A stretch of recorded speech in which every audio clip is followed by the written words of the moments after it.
E no caso do Lianco, não chegou a esse ponto, mas é um pisão. E para mim não tinha conversa ali. Se o árbitro tivesse visto o lance, para mim é expulsão.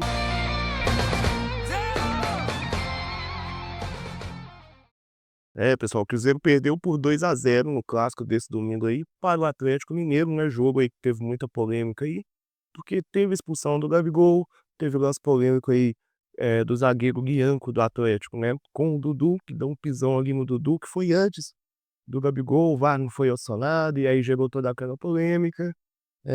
Teve polêmica do Matheus Pereira também, e a gente vai dar uma olhada aqui no que a mídia já está repercutindo, né, sobre essa derrota aí do Cruzeiro, né, nesse primeiro clássico, né, que reacendeu a chama aí do Atlético, tá? Que um empate ou uma derrota aí por parte do Atlético eliminava eles da competição, então manteve a chama aí acesa. Agora pro vídeo aí a gente vai comentando.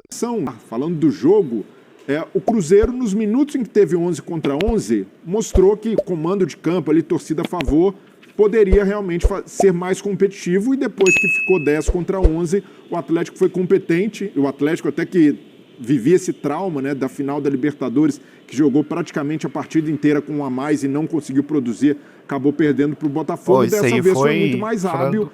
Já antes do intervalo, o Cuca avança os laterais, né, tanto o Natanael quanto o Arana passam a subir mais, a explorar essa fragilidade numérica do Cruzeiro, e a partir daí o Galo vai ganhando terreno.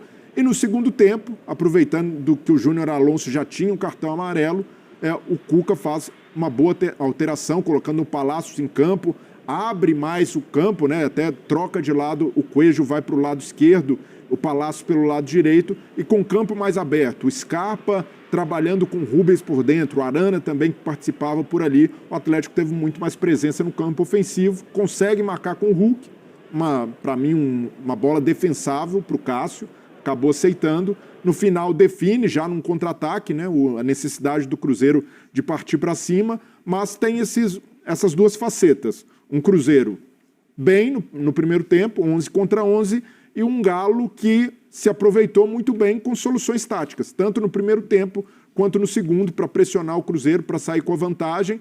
Mas, para mim, tem uma questão de VAR aí. Para mim, o lance do Lianco com o Dudu é para expulsão e, no mínimo, para revisão de VAR. E aí eu dou razão à reclamação do Cruzeiro. Esse lance foi anterior à expulsão do Gabigol, foi aos 17 minutos. Se o Lianco tivesse sido expulso, a gente fica sempre no si, mas por uma questão de justiça e até de critério, era um lance que o VAR deveria ter chamado, porque o árbitro não vê o lance, o árbitro está distante e com a visão encoberta, pelo Lianco e o Dudu que está caído. Então ali, e mesmo que o árbitro tivesse tomado a decisão de não expulsar o Lianco, ele foi no VAR da mesma maneira que o VAR chamou para revisar o lance do Gabigol. A expulsão do Gabigol, para mim, correta. E esse lance do Lianco, a integridade do adversário é quem está em pé e ele faz um movimento de saltar o Dudu. Ele poderia simplesmente, o jogo está parado, ficar de pé, desviar, andar em volta. A partir do momento que ele sobe o pé para cima do Dudu para passar por cima e pisa, e o final da ação é um pisão, deveria ter sido revisado, e para mim expulsão. É o lance do Marcelo na Libertadores contra o Argentino Júnior. Quebrou a perna do cara. Não teve intenção, realmente foi acidental, mas o resultado disso foi uma fratura. E no caso do Lianco, não chegou a esse ponto, mas é um pisão. E para mim não tinha conversa ali. Se o árbitro tivesse visto o lance, para mim é expulsão. Só não vou entrar na onda do Alexandre Matos, que abriu a coletiva e disse que não, eu achei estranho o VAR ser do Paraná e o Cuca, todo mundo sabe que é do Paraná. Pô, se a gente começar a olhar o estado que nasceu, cada treinador, para o estado, aí não vai ter como fechar a escala. E no final, ele disse que o Cruzeiro não vai mais aceitar a arbitragem mineira, sendo que ele reclamou do VAR, que é do Paraná. Aí realmente... Concordo que o lance do Lianco era no mínimo para revisão. Eu acho até que para expulsão. Sim, mas a derrota também está muito na conta do Gabriel, né? O Gabriel foi responsável no nível muito alto. O Gabriel comprometeu o jogo do Cruzeiro. Independentemente do que o VAR depois fez, de perder um gol. Fez ou não fez em relação ao lance do Lianco, o Gabriel, a atitude responsável do Gabriel, comprometeu o jogo do Cruzeiro. E assim, o Lianco, pisão no Dudu à parte, né? O Lianco, ele é um jogador, ele é um bom zagueiro, e ele é um jogador que tem um quê de Felipe Melo dentro de campo, sabe? Ele é um cara que provoca, que vai pro choque e entra duro. E tudo que ele queria... Briga depois. Não, ele tem ele é frio. O Lianco tem aquele pitbull em campo, eu gosto, acho isso uma virtude dele. Agora, no primeiro clássico, o Gabriel faz... Pô, o Gabriel, ele se ajuda muito pouco, cara. Então, desculpa, Birner, o Gabigol, ele admite, né? O Lianco, na verdade, admite que quando ele percebe que o Gabigol tá chegando, ele atrasa um pouco a passagem. Por exemplo, se o VAR usa ali o critério de não ter chamado no pisão do Lianco, seria uma coisa absurda de falar, olha, o Lianco se abaixou. Não, quem é culpado é o Gabigol, que faz a ação correndo risco. Assim, não, são diferentes. Eu acho muito diferente. Mas justificar que o Dudu recolheu o braço e isso fez com que o Lianco pisasse, para mim não é defesa pro pisão. Primeiro, eu acho que essa é uma chegada intencional. O contato é intencional. Não sei se queria dar na cara, no pescoço do Gabigol. Se queria dar no peito, se queria dar na cara, se queria, não sei, mas é intencional. O lance do Lianco não é. Mas não tem intenção, né?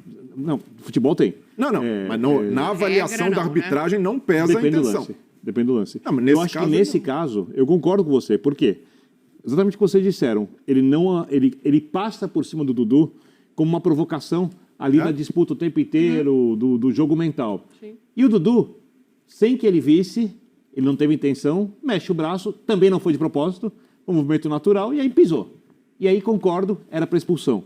Porque ele podia ter evitado a provocação. A partir do momento que tem a provocação, e mesmo que seja um pisão involuntário, eu tenho certeza que foi involuntário, ele não quis pisar no braço do Dudu, é expulsão. Hoje em dia o futebol é assim, né? Esse tipo de coisa está sendo coibida, então, perfeito. Acho que errou a arbitragem, entendo e concordo com a reclamação dos cruzeirenses. Tem uma coisa no Gabigol que me incomoda um pouco.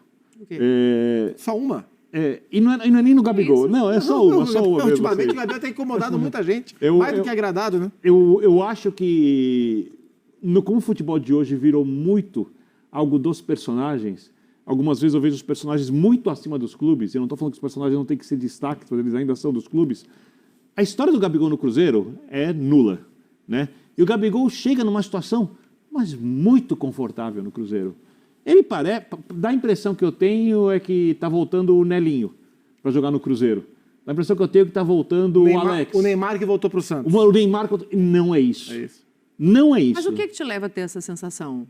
Do fundo do coração, assim, porque eu não tenho essa impressão. Assim, mas por parte dos cruzeirenses?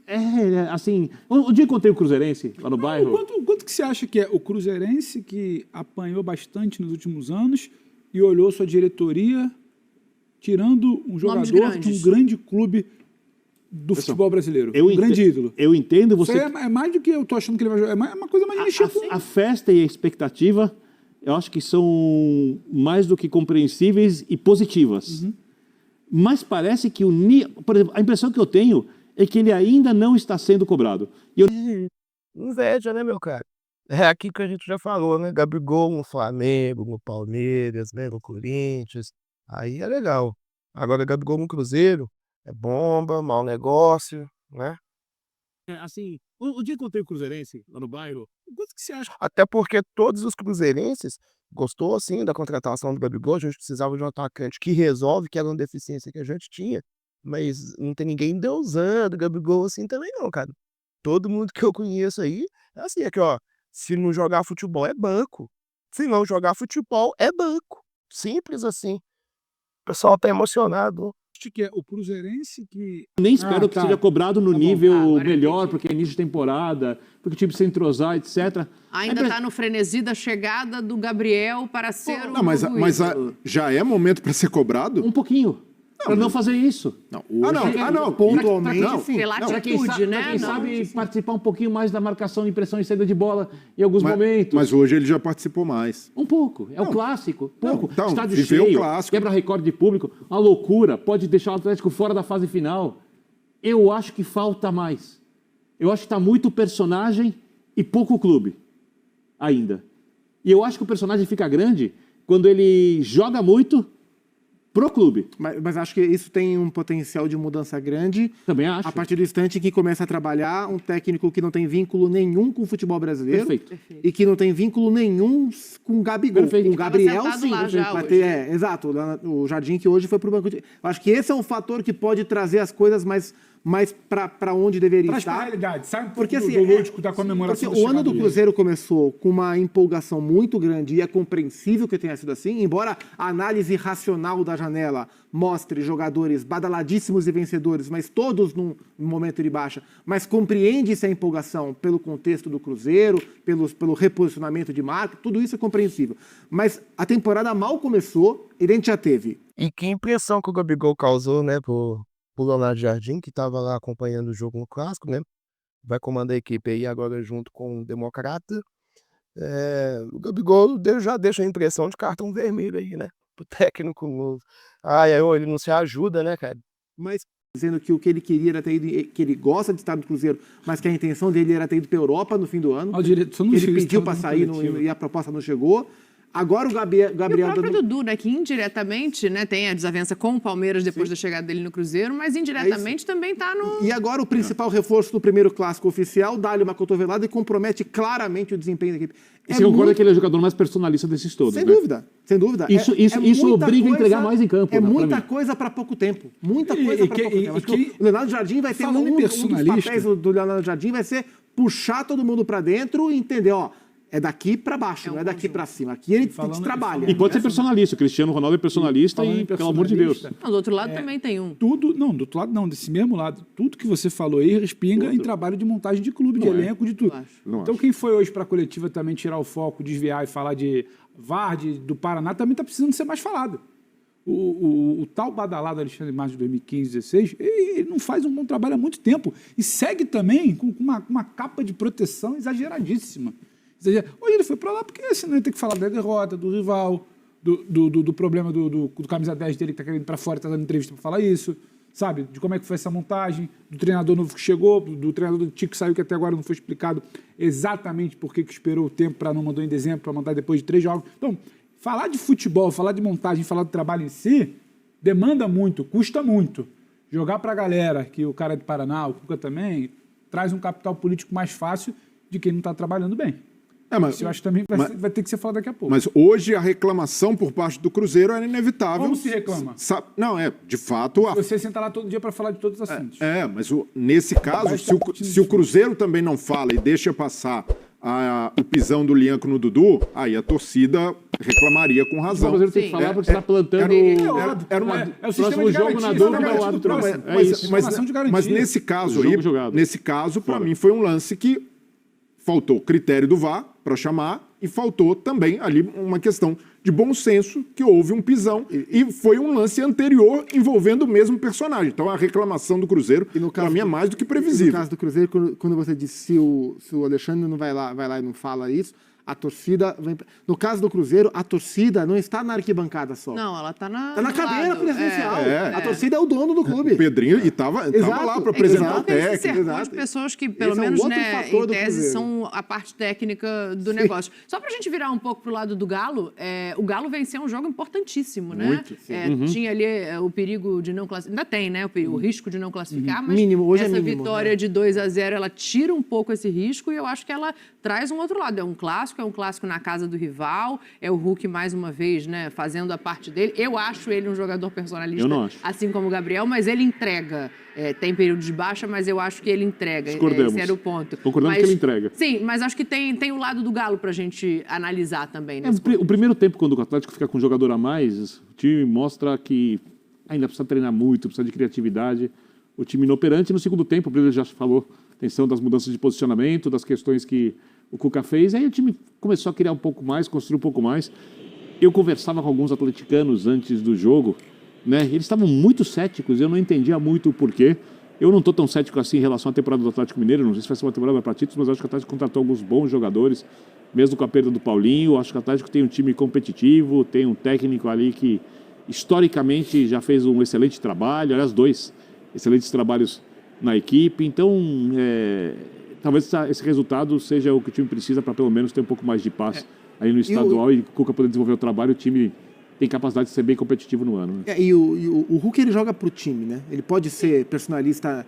Por isso que eu não acho personalista. Mas ele joga pro time. Ele não é jogando, né? mas ele é reclamando, ele é provocando, ele é dando entrevista, ele é... E ele é um agente transformador desse time de maneira como eu acho que poucos outros jogadores no futebol brasileiro são para os seus próprios times. Perfeito. A gente olha o que o Estevão transforma o Palmeiras, o que o Memphis transforma o Corinthians. Talvez o que o Hulk transforma o Galo é maior ainda. É impressionante. Ele começou a fazer gol, o Galo está praticamente classificado. Então ele teve uma atuação muito boa. Eu gostei muito da atuação do Coelho, especialmente invertido. Essa é uma contratação que eu acho que foi pouco falada, mas ela tem tudo a ver com a visão que o Cuca tem de futebol. Então é um cara que vai entregar muito. Ele teve um ano muito bom. Assim, o ano do Furacão foi trágico, né? Trágico. Mas o Tomás Coelho teve um ano muito bom, entregou 13 assistências na última temporada, jogando dos dois lados, entregou a sua primeira pelo Galo no segundo gol do Hulk, e é um cara que vai ajudar bastante, né? Não, total, e só para falar do Hulk, né? O Hulk, hoje, ele transformou o Cruzeiro na maior vítima dele, já marcou 9 gols em cima do Cruzeiro. Então, o clube que mais sofreu gols do Hulk no futebol brasileiro é o grande rival do Atlético, e isso faz com que o torcedor aumente não só a idolatria, mas cria uma aura do Hulk, que é o cara que aparece em jogo grande. Então, nas finais contra o Flamengo, por mais que não tenha jogado tudo que podia, como o Atlético não jogou, ainda assim era o que mais tentava. Na final da Libertadores contra o Botafogo, um dos poucos que se salvaram, o Hulk estava entre eles. Então, o que a torcida do Cruzeiro cobra do Matheus Pereira, que o Matheus Pereira apareça em jogo grande, tem esse jogo de protagonismo para chamar dele, o Hulk tem de sobra no Galo. Então, isso faz muita diferença e hoje, no lance do segundo gol, ele dá uma aula do que é ser um atacante completo. Primeiro, volta no meio campo para armar o contra-ataque, protege bem a bola, segura ali o Fabrício Bruno. No arranque, Fabrício Bruno e Hulk correndo lado a lado. O Fabrício Bruno vai ganhar, porque é 10 anos mais jovem e é um zagueiro muito rápido. Considerado o zagueiro mais rápido do Brasil. Quando o Hulk percebe que o Fabrício Bruno botou um pé na frente, ele sai por fora, por trás, e chega na frente para finalizar. Então, é uma aula de percepção. Parecia o Ayrton Senna contra o Alan Prost. Ele contorna o Fabrício Bruno. Então, realmente, é uma atuação do Hulk, mais uma, para colocar na prateleira e justificar porque ele é tão ídolo do Galo. A gente tem 2 minutinhos, Pedro, só acho que dá tempo de você comentar, mas eu não quero deixar de passar no Botafogo. Não pelo placar em si, não pela situação do Campeonato Carioca nesse momento, mas porque, assim, o Botafogo hoje jogou com as reservas contra o Madureira, perde por 2-0, jogo em Cariacica, mas pela situação que se desenha. Poucas contratações, muitas saídas, agora alguns lesionados, e a incerteza da permanência do Leiria, por quanto tempo. Acho que o placar de hoje é o de menos nessa conta. Mas, assim, a situação do Botafogo me parece precisar de uma definição. Não, o jogo de hoje é mais um antiproduto do Campeonato Carioca. Time reserva, Cariacica, você quase que indo para lá por obrigação, ninguém quer estar lá. Então, é muito mais o Botafogo, como você falou, né, Dani? De planejamento. Eu acho que o Botafogo precisa olhar hoje, 9 de fevereiro, e precisa olhar para o dia 20 de fevereiro, sim, que é a Recopa. O jogo... Galera, é isso aí. Até a mídia paulista, né, do eixo aí, repercutindo sobre essa vergonha que foi esse lance aí do Lian, tá, em cima do Dudu, que claramente foi um lance para expulsão e que mudou o rumo do jogo, né, porque a partir daí o Gabigol tomou as dores, sim, do Dudu, foi lá descontar a falta nele, aí o Gabigol foi expulso e aí já era o jogo, né, e a cereja do bolo aí pro Cruzeirense foi as declarações aí do Matheus Pereira, né, que depois saiu falando que sim, que chegou a conversar para ir para a Europa, né? Só colocando um balde de água fria aí na relação do Cruzeirense com o Matheus Pereira, né? E o Hulk foi lá e fez 2 gols, né? O que você acha aí da atuação do Cruzeiro diante do Atlético aí? E vamos torcer aí pro Leonardo Jardim assumir o time agora, arrumar a casa que tá precisando, arrumar a casa. É um técnico muito bom, eu confio muito no trabalho dele. E a gente dá o troco aí, né, no campeonato. Se inscreve aí no canal, deixa sua opinião aí, o que você achou desse jogo, o que você achou desse lance. Vídeos todos os dias.